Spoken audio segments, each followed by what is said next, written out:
Hello everyone. Welcome to my channel. Please subscribe and keep watching more details. What happened between Graham and Rhona? ITV spoilers confirm what happens next. Emmerdale spoilers show that Rhona Goskirk will finally choose between Graham Foster and her husband Marlon Dingle in upcoming episodes. Emmerdale's Rhona Goskirk has been torn apart emotionally after her former flame Graham Foster made a shock return to the village earlier this year. Back in January, during the ITV soap crossover, Corriedale witnessed the dramatic reappearance of Graham, portrayed by Andrew Scarborough.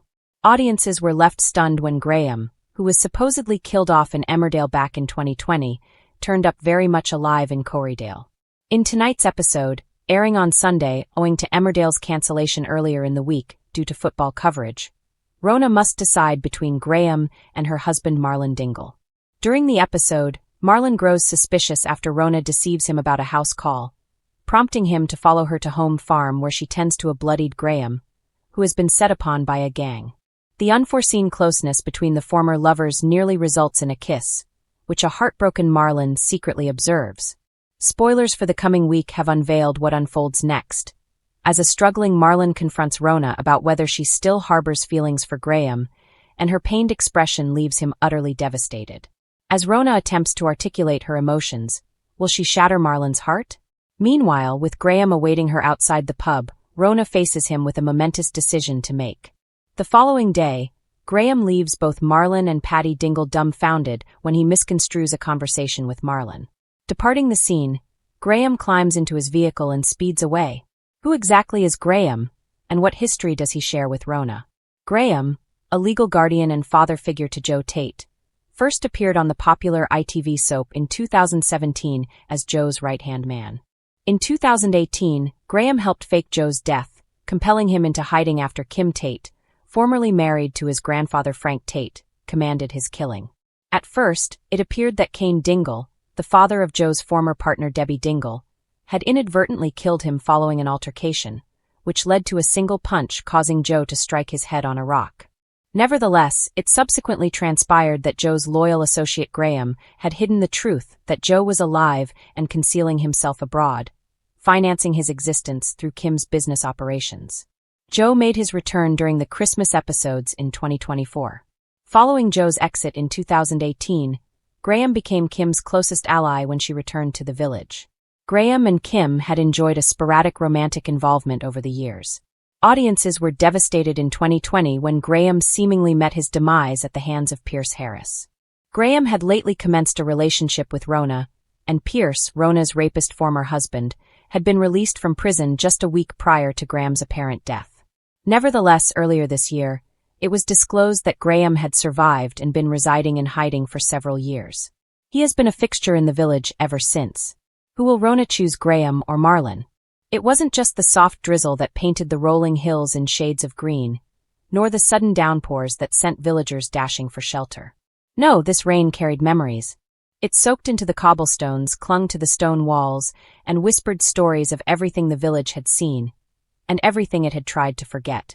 On an unusually still afternoon, the village seemed to hold its breath.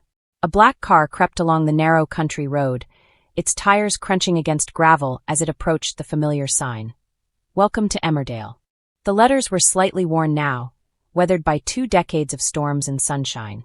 The driver slowed, hesitating for just a moment, just long enough for the past to come rushing back. Inside the car, a pair of eyes scanned the landscape. 20 years, a voice murmured. The engine cut. At the Woolpack, laughter spilled into the air as locals gathered, unaware that history was about to rewrite itself. Glasses clinked, stories were shared, and the warmth of familiarity wrapped around everyone like a well-worn blanket. Another round? Someone called. Only if you're paying, came the reply, followed by a ripple of laughter. Behind the bar, Chaz wiped down a glass, rolling her eyes with a smile. Same faces, same jokes, she said. Some things never change. But she was wrong. The pub door creaked open. A gust of wind swept in, carrying with it the scent of rain, and something else. Something older. The room fell quiet. At first, no one spoke. No one moved.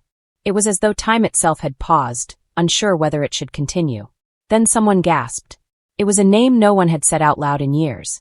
The figure stepped forward, removing a dark coat slowly, deliberately, as if revealing themselves might shatter the fragile moment. "I suppose," they said, voice steady but edged with something deeper, "you weren't expecting me." Silence lingered. Chaz stared, her grip tightening on the glass in her hand. That's not possible. But it was. Standing there, framed by the doorway and the fading daylight, was the one person the village had buried in memory 2 decades ago. Alive. Changed. Back. Word spread like wildfire. Within minutes, the quiet village buzzed with disbelief. Phones rang. Doors slammed. Curtains twitched as people rushed to catch a glimpse of the impossible. "How can it be them? I thought they left for good." "They did more than leave," someone whispered. "They disappeared." And that was the truth of it. 20 years ago, their departure hadn't just been an exit. It had been an event. A scandal. A heartbreak. A mystery that had never truly been solved. Some said they ran away. Others claimed they were forced out. A few believed something far darker had happened. But no one had ever expected this. Back at the Woolpack, the tension was thick enough to cut.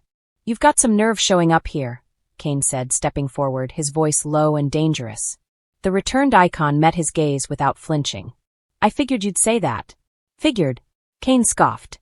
"You don't just walk back into people's lives after 20 years like nothing happened." "I'm not pretending nothing happened," they replied. "I know exactly what I left behind." "Do you?" Chaz cut in, her voice trembling now. "Because from where I'm standing, it looks like you walked away and never looked back." The room watched, breathless. This wasn't just a reunion. It was a reckoning. Outside, the rain began to fall.